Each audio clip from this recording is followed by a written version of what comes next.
WhatsApp guys, I hope আপনারা সবাই ভালো আছেন। আলহামদুলিল্লাহ আমরা অনেক বেশি ভালো আছি। তাতে আমার বাল ছেঁড়া গেল। সো ভিউয়ার্স, আপনারা সবাই জানেন, সবাই না মানে কিছুজন জানেন যে আমরা কক্সবাজার আসছি। তো আমাদের কক্সবাজারের দ্বিতীয় দিন আজকে। এই চুপ করো, এই চুপ করো, চুপ করো দাও না। তো আজকে হচ্ছে কক্সবাজারের দ্বিতীয় দিন। তো আমরা যাচ্ছি আজকে ইনানি বিচ, পাটোয়ার টেক, লাল কাঁকড়ার বিচ, উষ্টা কিন্তু মানমুরে। এই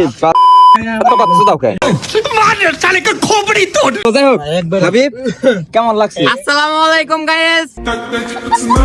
এখন চান্দের গাড়ি করে যাচ্ছি হচ্ছে এখন ইনানি বিচ।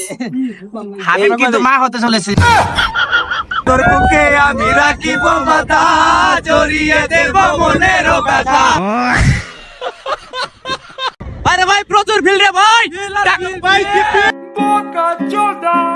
এখন আমরা আছি হচ্ছে ইনানি বিচ বা লাল কাঁকড়া বিচ, ওদিকে যাচ্ছি। আর যাওয়ার পথে দেখেন মানে রাস্তাটা একটু সমস্যার কারণে এখানে দাঁড়ানোর পর দেখেন কি সুন্দর পরিমাণ দৃশ্য। মানে এই দেখো দৃশ্যগুলো অন্য কিছু দেখেন আপনারা, যদি ওগুলো আমাদের দেখার কথা, আপনারা কিসের জন্য দেখেন? আমরা সিঙ্গার, আপনারা কেন দেখবেন? আপনারা দেখবেন আমাদের ছেলের, আমাদের দেখেন সমস্যা নাই, মেয়েরা আমাদের দেখবেন, কারণ আমরা ভালো মানুষ, মানুষের ভালোবাসা পাই। তো ভাই, আপনার এই ট্যুরে নিয়ে আসার পর আপনার অনুভূতিটা কেমন সেটা একটু যদি বলতেন আমাদের। অনুভূতি ভাই আসলে আমি কি বলবো, যদি আমাদের ট্রাভেলার সবাই স্যাটিসফাইড থাকে তাহলে আমি হ্যাপি।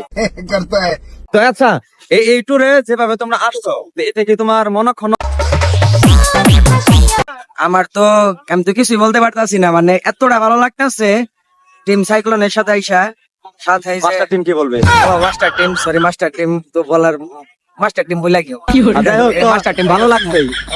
আচ্ছা, আপনার কেমন লাগছে?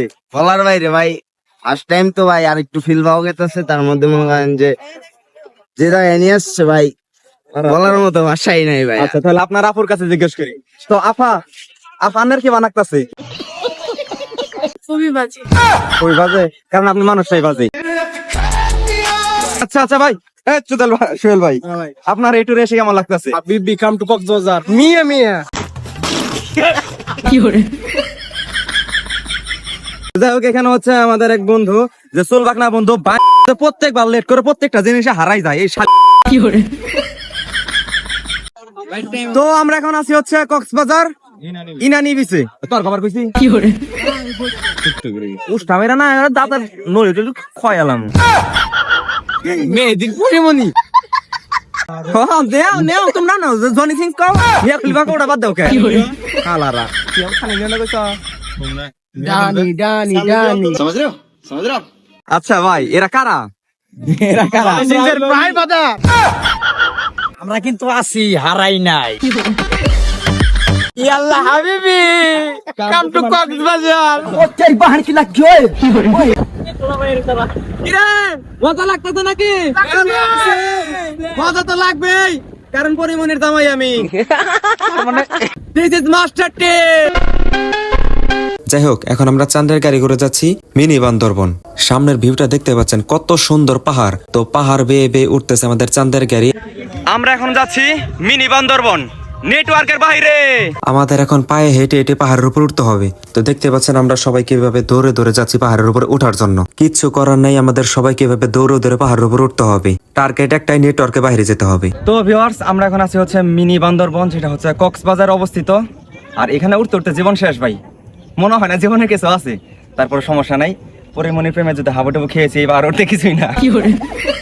যাই হোক, এই পাশে হচ্ছে একটা পাহাড়, মানে এই চারো পাশটাই পাহাড়, কিন্তু এর থেকে বেশি বড় পাহাড় হচ্ছে আমার পরিমণির মনে। সবাই বুঝতে পারছেন, এটার কোনো লাভ নাই। তোর কিছু কাম করতে হবে নাই তো, ওটা গেছে ভাই ভিডিও কিন্তু হইছে। সি ভাই, আস্তাগফিরুল্লাহ ভাই, মেহেদী ভাই কিন্তু ঠিক না। আপনি একজন গাইডকে অপমান করতেছেন। না ভাই, অপমান না, এটা বাস্তব ঘটনা তুলে ধরছি আমি। ভাই সবসময় কি বাস্তব ঘটনা তুলে ধরা যায়? অবশ্যই ধরা যায়। না ভাই, এটা যদি আমার বউ দেখে কাইটা দিবে, বউ কাইটা দিব, এই যে গলা কাটবে। তো যাই হোক, এখানে ওঠার পর আপনার অনুভূতি কেমন?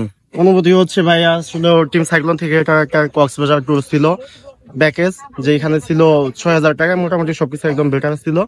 তো আজকে আসছি হচ্ছে মিনি বান্দরবন, যেটা কক্সবাজারের এই পাশে আপনি দেখতেছেন একটা বিচ ভিউ দেখা যাচ্ছে। আর এই পাশে হচ্ছে পাহাড়। এই পাশে আছে পাহাড়। যাই হোক, অনুভূতিটা হচ্ছে কি, আমি নিচ থেকে যখন উঠলাম এমন অবস্থা হয়ে গেছে গলা শুকিয়ে।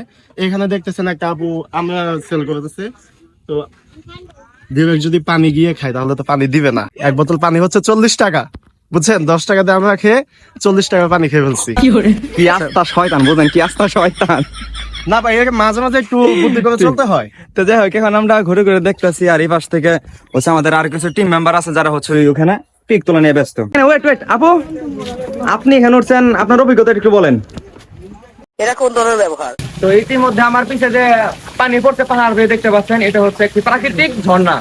তো একটা কথা শুনলাম যে এই কক্সবাজারে একটা বিশেষ জায়গা আছে, নাম না বলি, সেখানে একটা ঝর্ণা আছে, সেটা নাকি কৃত্রিম ভাবে তৈরি করা। আমি সঠিক জানি না, কিছু লোক মানুষ বললো, কিন্তু এটার কথা কয়েকজনে বললো যে এটা নাকি প্রাকৃতিক ভাবেই এই ঝর্ণাটা উৎপন্ন হয়েছে। আমার নিজের মনে হচ্ছে প্রাকৃতিক ভাবে, কারণ এখন এই পানিটা খেয়ে দেখো যে কেমন, মানে নর্মাল পানির মতো নাকি অন্যরকম, একটু কাছে আছে।